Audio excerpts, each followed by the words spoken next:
That was fantastic today. It's been that first over of yours has been talked about already as one of the great England overs and something that people are going to be watching for years and years. How did it feel? Yeah, I mean, it was. I didn't really do anything out of the ordinary from the plans that we had. Just got lucky really with a couple that hit there was some bare patches, had a bit of reverse as well. So we knew that we just had to keep hitting those areas as much as possible, and hopefully we'd get a couple to keep low or deviate, and we got 3 or 4 throughout the day to do that. So yeah, a bit of luck involved as well, but I was happy with how it went. I mean, it looked out of the ordinary to some of us, I think, what you were doing today. But I mean, was knocking off stump out the ground genuinely the game plan coming in? To be honest, I was more expecting maybe an LB or some, one to keep low, or maybe even a caught mid wicket with one that's stuck in the pitch a little bit. But it's always nice to see the stumps cartwheeling out of the ground. It doesn't happen very often at my age, so yeah, really happy that it did today. And it's just a really, it sort of tops off a really good performance throughout the 5 days. I thought it was a really solid and complete performance from the whole team. And doubtless, Jimmy, after a day like that in the field, you're sticking your hand up and want to go and do it again next time. Yeah, of course. Yeah, I mean, I guess when a batsman gets in rhythm and in form, they want to just keep batting and keep that rhythm going. And it's the same for a bowler. You want to keep that going as much as possible. But I'm very aware that we've got 4 test matches in quick succession here, and there will be probably a need to rest and rotate. It's been talked about before we even got to Sri Lanka. So I'm not presuming anything. I'm just I'll try and rest and recover from this game as best I can in the next day or 2, and then get back in the nets and try and put my name in the hat for Saturday, and we'll just see what happens. Hi, James. I just wondered, when it comes to reverse swing, and obviously you were held back tactically today, are you constantly looking at the ball with Joe to see when the best time to come on is? I mean, how was it judged that you'd come on sort of at the over before drinks, if you like? Yeah, we're assessing the ball all the time, and Jofra started the day and he felt like it was reversing a little bit, but then we gave it a few more overs with the spinners to try and get a bit more wear and into the ball to rough it up a little bit more, and then it was we knew it would reverse when I came on to bowl, and then it's just a case of trying to get it in the right area as much as possible, because obviously on a pitch like that, it had deteriorated and there were little divots and chunks to aim at, but getting that extra bit of movement through the air just makes it that little bit harder for the batsmen. So it sort of really gives you some encouragement to bowl, and it's very enjoyable when that happens as well. Because of the conditions, the heat and what have you, and the fact that you can only probably bowl 4 or 5 over spells, is there a bit of pressure to get it on the money from ball 1 as you did? I mean, how important is that? Yeah, it's crucial. I mean, probably more so in the subcontinent, because maybe in England you can settle into a spell a little bit. You can take a little bit longer to do that.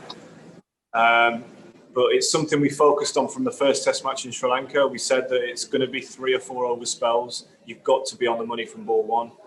It's something we've all talked about, and every bowler's clear in that regard. We've got to make sure we're on top of that, and we've done it really well throughout the 3 tests we've played so far this winter. And just on the final thing, Joe spoke about working as a bowling unit. I mean, how would you assess the overall performance of the group taking 20 wickets in this match? Yeah, I thought we were really good.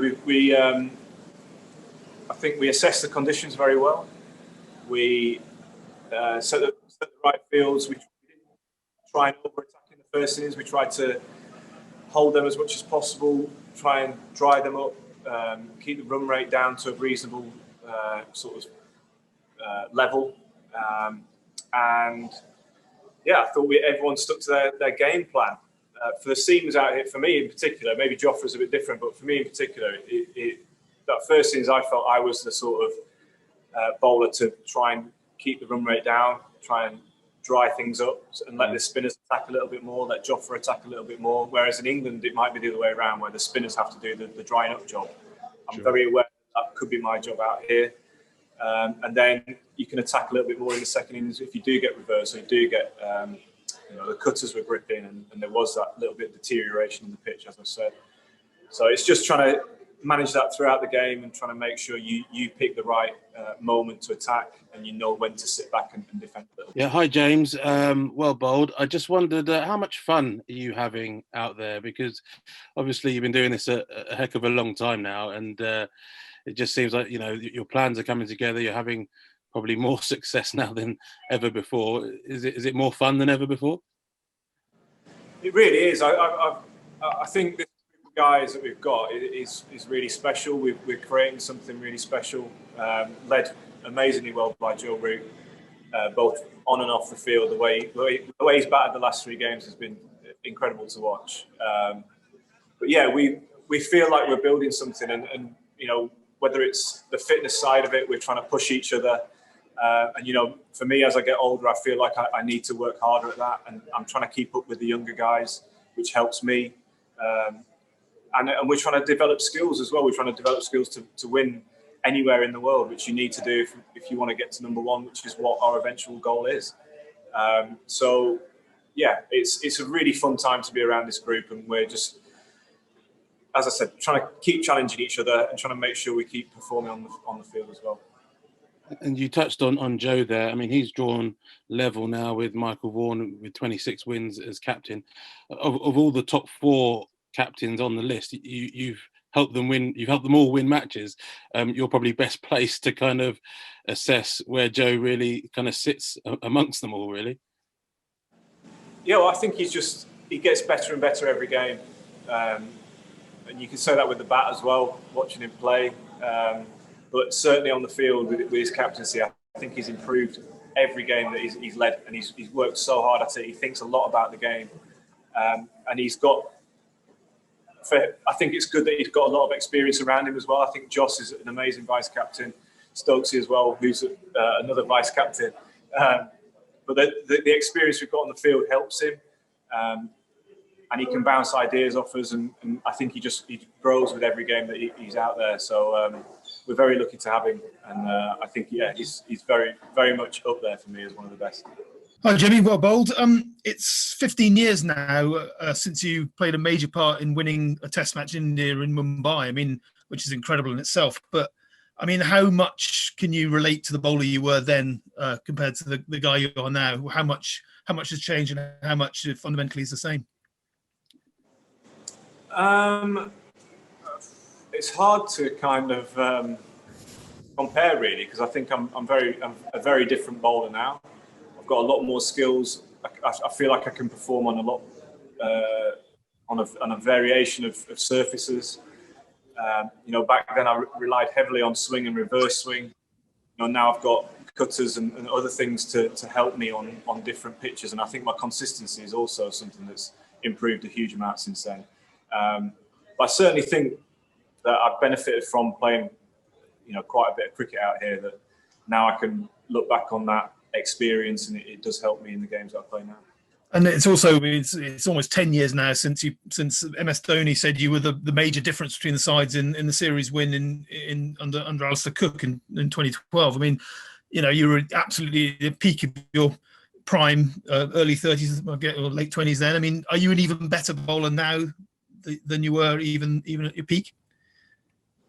Yes, certainly I am. Yeah, I think I feel like I'm getting better. I feel like I can still keep improving. The fitness and the skills and the consistency is something that I'm continuously trying to improve. I don't see why I can't keep getting better, and that's what I strive to do. So, I think when I don't feel like I need to do that, when I don't feel like I need to come to the ground and practice my skills in the nets and get better, that's when maybe I need to start looking at something else to do. But right now I feel that I can still get better, and I'm enjoying the challenge of doing that. There's still talk of spectators, perhaps tens of thousands of spectators being allowed into the grounds, maybe as soon as the second Test match.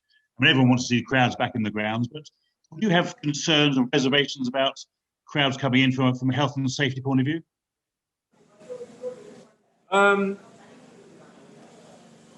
Well, I'm presuming that the fact that the sort of safety around our bubble at the hotel is so sort of strict that I'm sure that they're not going to do anything out of the ordinary here if they're going to let fans in. I'm sure they'll take all the right precautions and everything like that. I've seen them putting the chairs out in the stands, so it looks like they're gearing up for fans to come in, which would be great. We look forward to that if it's done in the right way and a safe way.